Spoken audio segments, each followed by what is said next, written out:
Hello everyone, welcome to this YouTube channel learn T life. तो इस video में हम डिस्कस करेंगे पार्ट्स ऑफ इंडियन कॉन्स्टिट्यूशन, यानी कि जो भारतीय संविधान है इसमें कितने भाग होते हैं, कौन कौन से भाग में क्या क्या कंटेन करता है और इसमें कौन कौन से आर्टिकल लाइज करते हैं। तो जैसा कि आप जानते हैं कि अगर आप किसी भी कॉम्पिटिटिव एग्जाम का तैयारी कर रहे हैं तो ये सब्जेक्ट काफ़ी ज़्यादा मैटर करता है। तो चलिए वीडियो शुरू करते हैं। उससे पहले लाइक कर दीजिए और अभी तक चैनल को सब्सक्राइब नहीं किए हैं तो जल्दी से चैनल को सब्सक्राइब कर लीजिए और एक बारी से कमेंट सेक्शन में जल्दी से जय हिंद लिख दीजिए। ठीक है, तो चलिए शुरू करते हैं, देखते हैं यहाँ पे क्या क्या दिया गया है। तो पार्ट की बात करें तो पहला पार्ट यहाँ पे दिया गया है। तो पहले पार्ट के में कंटेन करता है यूनियन एंड इट्स टेरिटरी, यानी कि जितने भी संघ है और उसके जो टेरिटरी हैं वो कंटेन करता है। ठीक है, यूनियन एंड इट्स टेरिटरी। और इसमें कौन कौन से आर्टिकल लाइज करते हैं तो आर्टिकल 1 to 4, कौन कौन सा आर्टिकल आता है तो आर्टिकल 1 to 4 इसमें लाइज करता है। तो धीरे धीरे हम लोग ऊपर की तरफ बढ़ते चलेंगे। अगर आपको नोट करना है तो जब एक बारी से 4-5 कवर हो जाएगा तो वीडियो पॉज करके स्क्रीनशॉट ले लीजिएगा और नोट कर लीजिएगा। पार्ट सेकंड की बात करें तो पार्ट सेकंड में बात किया गया है सिटीजनशिप के बारे में। सिटीजनशिप मतलब क्या होता है, नागरिकता। ठीक है, तो इसमें नागरिकता का बात किया गया है। ठीक है, नागरिकता का बात किया गया है। और ये इसमें बात करें आर्टिकल यानी कि अनुच्छेद का तो आर्टिकल 5 से लेके 11 तक आता है। कितना आता है, आर्टिकल 5 से लेके 11 तक। पहला पार्ट कौन सा था, यूनियन एंड इट्स टेरिटरी वाला। ठीक है, जिसमें आर्टिकल 1 से 4 है। और पार्ट 2 में कौन सा है, सिटीजनशिप, यानी कि 5 से लेके 11 तक। पार्ट 3 की बात करें तो पार्ट 3 है फंडामेंटल राइट। तो जो फंडामेंटल ये राइट वाला है ये क्वेश्चन मोस्टली पूछा जाता है। ठीक है, जितने भी कॉम्पिटिटिव एग्जाम हो गया, लाइक एनडीए हो गया, सीडीएस हो गया, अगर आप एसएससी का एग्जाम दे रहे हो तो फंडामेंटल राइट से क्वेश्चन बहुत बार आता है। ठीक है, और ये पूछा जाता है कि ये जो भारतीय संविधान है इसके किस पार्ट्स में लाई करता है। तो ये आपको याद रखना है कि तीसरे पार्ट में लाई करता है। और ये इसके आर्टिकल कहाँ से कहाँ तक है तो 12 से लेकर 35 तक, यानी 12 से लेकर 35 तक आर्टिकल इसमें इंक्लूड है। पार्ट 4 की अगर बात करें तो पार्ट 4 किस चीज़ को कंटेन करता है तो इसमें है डीपीएसपी। ठीक है, पार्ट 4 में क्या आता है, डीपीएसपी यानी कि directive principle of state policy. और इसमें कौन कौन से आर्टिकल आते हैं तो आर्टिकल 36 से लेके 51 तक। ठीक है, आर्टिकल 36 से लेके 51 तक, जिसमें पार्ट 4 है। पार्ट 4 में क्या है, directive principle of state policy, और इसमें आर्टिकल आते हैं 36 से लेके 51 तक। अगला है पार्ट 4A। ठीक है, कौन सा है, अगला है पार्ट 4A। तो आप यहाँ तक स्क्रीनशॉट ले लीजिए, या फिर हम लोग थोड़ा सा ये कर लेते हैं 5 तक, उसके बाद आप स्क्रीनशॉट लेके इसको नोट कर लीजिएगा। ठीक है, तो आप यहाँ से ऐसे स्क्रीनशॉट ले सकते हैं। ठीक है, तो पहले पार्ट 4A का देख लेते हैं। पार्ट 4A में है फंडामेंटल ड्यूटीज। क्या है, फंडामेंटल ड्यूटीज यानी कि जो हमारा मौलिक कर्तव्य क्या क्या है, हमें देश के लिए क्या क्या करना चाहिए।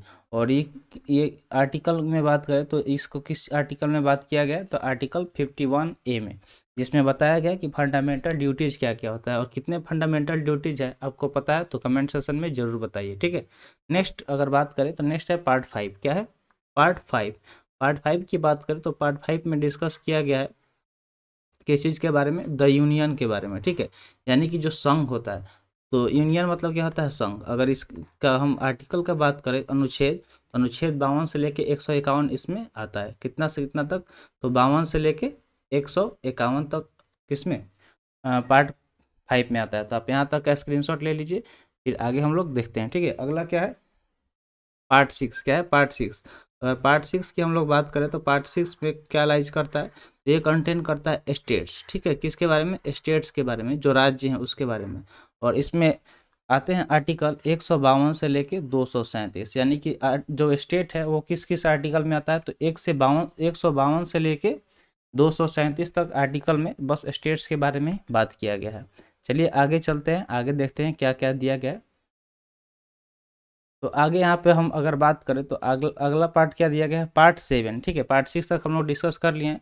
पार्ट 7 की बात करें तो पार्ट 7 में बताया गया है states in the B part of the first schedule replaced by 7th amendment, यानी कि इसमें जो स्टेट है जो बी पार्ट वाला उसको इसमें डिस्कस किया है गया, जो फर्स्ट शेड्यूल में रिप्लेस किया गया था 7वें अमेंडमेंट्स के तौर पर। ठीक है, तो आई होप आपको समझ में आ गया होगा कि पार्ट 7 में क्या क्या आता है। पार्ट 8वां की अगर हम बात करें तो पार्ट 8वां में द इंडियन टेरिटरीज, यानी कि जो भी केंद्र शासित प्रदेश है उसको किस पार्ट में रखा गया है तो पार्ट 8वां में। ठीक है, पार्ट 8 में इसको रखा गया, 8वें भाग में रखा गया संविधान के, किसको, तो केंद्र शासित प्रदेश को। और कौन कौन से आर्टिकल इसमें आते हैं, तो आर्टिकल 239 से लेकर 242 तक, ठीक है, 239 से लेकर 242 तक। पार्ट 9 की बात करें यहाँ पे, तो पार्ट 9वां दिया गया है द पंचायत, यानी कि जो पंचायत आप सुने होंगे, ग्रामीण लेवल पे पंचायत को, मतलब ग्रामीण लेवल पे जो बांटा गया सरकार को, कौन से लेवल था, पंचायती राज, ठीक है। तो पंचायत को रखा गया आर्टिकल 243 से लेकर 243 ओ तक, ठीक है, 243 से 243 ओ तक, ठीक है, जिसमें क्या लाइज करता है, पंचायत, ठीक है, इसमें पंचायत आता है। अगला है पार्ट 9A, क्या है, पार्ट 9A। पार्ट 9A की बात करें तो इसमें म्यूनसिपैलिटीज है, क्या है, म्यूनसिपैलिटीज।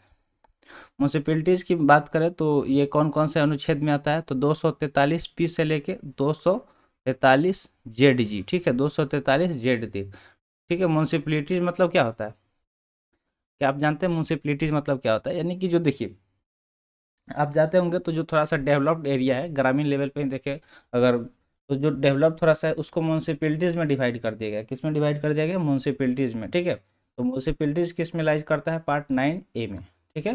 पार्ट 9B की हम बात करें तो पार्ट 9B में है द कोऑपरेटिव सोसाइटी, क्या है, कोऑपरेटिव सोसाइटी, जिसमें आर्टिकल आता है 243 जेड एच से लेके 243 जेड टी तक, ठीक है, 243 जेड एच से लेके 243 जेड टी तक, यानी कि 243 Z H two 243 Z T. Next है पार्ट 10।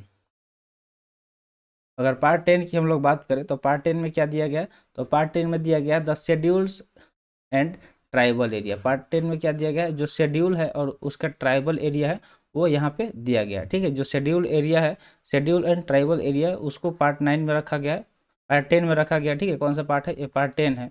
और इसमें आर्टिकल यानी कि अनुच्छेद आते हैं 244 से लेके 244 ए तक, समझ गए, 244 से लेके 244 ए तक इसमें आता है। नेक्स्ट पेज पे चलते हैं पार्ट 11 की तरफ। तो पार्ट 11 की हम बात करें तो पार्ट 11 है relations between the union and states, यानी कि जो यूनियन है और स्टेट्स हैं उसके बीच में जो रिलेशन क्या है, उसका संबंध क्या है, वो पार्ट 11 में रखा गया है, ठीक है। और ये अगर बात करें अनुच्छेद का, यहाँ पे आर्टिकल ये दिया गया है, ठीक है, ये आर्टिकल है जो 245 से लेकर 263 तक, कितना, 245 से लेकर 263 तक आर्टिकल है, किसके लिए, तो relation between union and states. अगला है पार्ट 12, कौन सा, पार्ट 12। अगर पार्ट 12 की बात करें तो इसमें क्या क्या आता है, तो finance property, contract and suit, finance property, contracts and suit जो है वो पार्ट 12 में है, ठीक है, किस पार्ट में है, पार्ट 12 में है, ठीक है।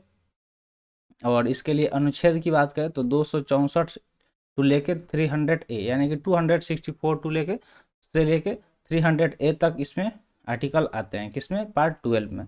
अब है पार्ट 13, कौन सा पार्ट है, पार्ट 13।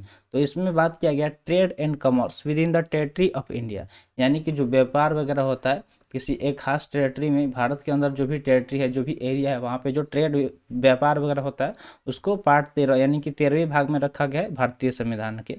और अनुच्छेद की बात करें तो 301 से लेकर 307, ठीक है, इसमें कौन कौन से अनुच्छेद है, तो 301 से लेकर 307। अगला है पार्ट 14, कौन सा पार्ट है, पार्ट 14। पार्ट 14 की बात करें तो इसमें आता है service under the union and states, यानी कि जो भी सर्विस आता है, यूनियन हो गया और जो स्टेट्स आता है उसके अंतर्गत आने वाले सारे सर्विस को पार्ट 14 में रखा गया है। और आर्टिकल की बात करें तो आर्टिकल 308 टू 323, यानी कि 308 से लेके 323 तक इसमें अनुच्छेद आते हैं। चलिए अब आगे की तरफ देखते हैं। अगला अगर हम बात करें तो अगला यहाँ पे दिया गया है पार्ट 14A, ठीक है, पार्ट 14 तक हम लोग डिस्कस कर लिए थे। पार्ट 14A है जिसमें आता है ट्रिब्यूनल्स, क्या होता है, ट्रिब्यूनल्स। और ट्रिब्यूनल्स की बात करें तो आर्टिकल 323A से लेकर 323B तक, ठीक है। अगला है पार्ट 15। पार्ट 15 में इलेक्शंस होता है, यानी कि जो भी चुनाव वगैरह होता है हमारे देश में, पंचायत में, और वो सारे चुनाव को इसमें हम लोग रखा गया है, किसमें, तो पार्ट 15 में। और ये कहाँ से कहाँ तक लाइज करता है, तो 324 से लेके 329A तक। तो ये आप याद रखिएगा, चुनाव से भी बहुत ज़्यादा क्वेश्चन बनता है, ठीक है, जो इलेक्शन कमीशन है इससे बहुत ज़्यादा क्वेश्चन आता है। अगला है पार्ट 16। पार्ट 16 में आता है special provision relating to certain classes, यानी कि बहुत सारे ऐसे क्लासेस हैं जिनको स्पेशल प्रोविजन दिया गया है, एक अलग तरह का कुछ छूट दिया गया है, ठीक है, तो उनको रखा गया है पार्ट 16 में, किसमें, पार्ट 16 में।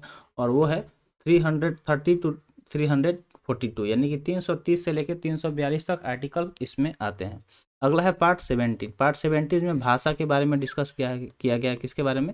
लैंग्वेज यानी कि भाषा, ठीक है, कि भाषा क्या क्या है वो सब, और इसको रखा गया है 343 से लेके 351 तक के अनुच्छेद में। अगला है पार्ट 18, ठीक है। पार्ट 18 में इमरजेंसी प्रोविजन, यानी कि जो भी इमरजेंसी वगैरह का बात होता है तो वो किस में रखा गया है? तो पार्ट 18 में रखा गया है, ठीक है।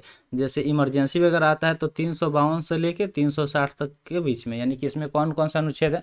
तो 352 से लेके 360 के बीच में जो धारा जो अनुच्छेद है वो कौन कौन सा? तो 352 से लेके 360 के बीच में। अगला है मिसलेनियस। मिसलेनियस की बात करें तो मिसलेनियस किस में रखा गया? पार्ट 19 में, ठीक है। पार्ट 19 में क्या रखा गया? मिसलेनियस है। पार्ट 19 में मिसलेनियस है, ठीक है। यहाँ पे आप देख सकते हैं मिसलेनियस, जिसका अनुच्छेद 361 से लेकर 367 तक है, जिसका आर्टिकल कितना है? 361 से लेकर 367 तक है। आगे पार्ट 20 दिया गया है। कौन सा पार्ट है? पार्ट 20, ठीक है। तो यहाँ पे पार्ट 20 दिया गया। पार्ट 20 में बात किया गया है अमेंडमेंट्स ऑफ द कॉन्स्टिट्यूशन, यानी कि जो हमारा संविधान है, पार्ट 20 यहाँ पे दिया गया। और इसमें बात किया गया अमेंडमेंट्स ऑफ द कॉन्स्टिट्यूशन, यानी कि जो हमारा संविधान है उसमें किस तरह के अमेंडमेंट्स आ सकता है, ठीक है। वो सारे अमेंडमेंट्स के बारे में इसमें डिस्कस किया गया। देखिए अमेंडमेंट्स इसलिए किया जाता है कि बहुत सारा ऐसा रूल है जो आगे चल के थोड़ा बहुत चेंजिंग लाया गया, ठीक है। तो अमेंडमेंट्स भी जरूरी है। जरूरी नहीं है कि एक चीज़ जो बन गया उस टाइम के हिसाब से अगर अभी देखें तो वो वैसा ही हो। अगर उसमें जब पार्लियामेंट वगैरह बिल पास कर देती है तो अमेंडमेंट होता है, ठीक है। और अमेंडमेंट होता है तो इसको भी रखा गया है कहाँ पे? 368 में, ठीक है। अनुच्छेद 368 में रखा गया है कि इसको अमेंडमेंट्स ऑफ द कॉन्स्टिट्यूशन, यानी कि जो हमारा संविधान है उसमें जो अमेंडमेंट्स वगैरह होंगे, ठीक है, सुधार वगैरह होंगे वो। अगला है पार्ट 21, यानी कि पार्ट 21 यानी कि भाग 21, जिसमें रखा गया है temporary, transitional and special provisional. इसमें अलग अलग प्रोविजनल आता है, एक टेम्पोररी हो गया, ट्रांजिशनल हो गया और स्पेशल प्रोविजन। और इस ये कौन कौन सा आर्टिकल बात करता है? तो 369 से लेके 392 तक, ठीक है। 369 से लेके 392 तक। और यहाँ पे लास्ट पार्ट है पार्ट 12। कौन सा पार्ट है? पार्ट 12, जिसमें बात किया गया short title, date of commencement etcetera, ये सब इसमें बात किया गया, ठीक है। जो 393 से लेकर 395 तक अनुच्छेद इसको कवर करता है। तो आई होप आपको समझ में आ गया होगा कि कितने पार्ट हैं। तो टोटल पार्ट कितना है अब देख लीजिए यहाँ पे। तो टोटल पार्ट कितना है? 22 है, ठीक है। कितना टोटल पार्ट है? 22 है, जिसमें अलग अलग चीज़ें उसमें इंक्लूड है। और सारे उसमें हम लोग ये भी देख लिए कि कौन कौन सा इसमें आर्टिकल भी आता है, ठीक है। तो टोटल भाग कितना हो गया? टोटल भाग की बात करें तो 22 हो गया। कितना हो गया? 22 हो गया। तो समझ गए। तो आई होप आपको वीडियो अच्छा लगा होगा। तो ऐसे ही इन्फॉर्मेटिव वीडियो पाने के लिए आप हमारे चैनल को सब्सक्राइब कर दीजिए। तो मिलते हैं फिर अगले वीडियो में। जय हिंद।